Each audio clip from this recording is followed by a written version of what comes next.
खोटं बोल पण रेटून बोल. आज तर कहर झाला. कसं असतं, खरं बोलायला विचार करावा लागत नाही, खोटं बोलायला विचार करावा लागतो.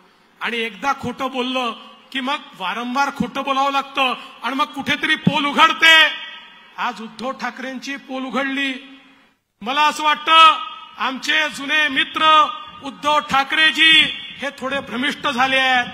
आज ते असं म्हणाले की देवेंद्र फडणवीसांनी मला सांगितलं होतं की आदित्य ठाकरेला मी मुख्यमंत्री करेन आणि मी दिल्लीमध्ये जाईन. त्यांना वेळ लागला असेल, मला तर लागलेलं नाही ना, मला तर लागलेलं.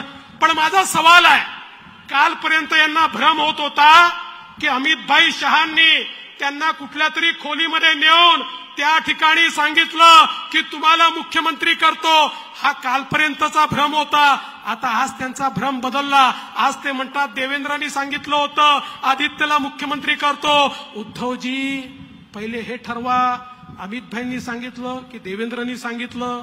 अमितभाईंनी सांगितलं तुम्हाला मुख्यमंत्री करतो की देवेंद्रांनी सांगितलं आदित्यला मुख्यमंत्री करतो? बंधू भगिनींनो, हे भ्रमिष्ट झालेले आहेत.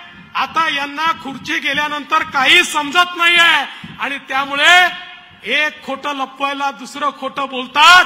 आज हे सपशेल उघडे पडले आणि मी स्पष्टपणे या ठिकाणी सांगतो, हो, मी त्यांना सांगितलं होतं की आदित्य ठाकरेला तुम्ही लढवा, कारण तुमचा पक्ष नंतर त्याला सांभाळायचा आहे, काहीतरी ट्रेनिंग त्याला मिळालं पाहिजे. पण त्या ठिकाणी मुख्यमंत्री तर सोडा, मंत्री बनवण्याचा देखील विचार नव्हता. आणि त्यांनी जर त्याला मंत्री बनवलं नसतं तर त्यांच्या पक्षाची अशी हालत झाली नसती. पण यातनं एक गोष्ट निश्चित झाली, एक तर मी मुख्यमंत्री, नाही तर माझा मुलगा मुख्यमंत्री.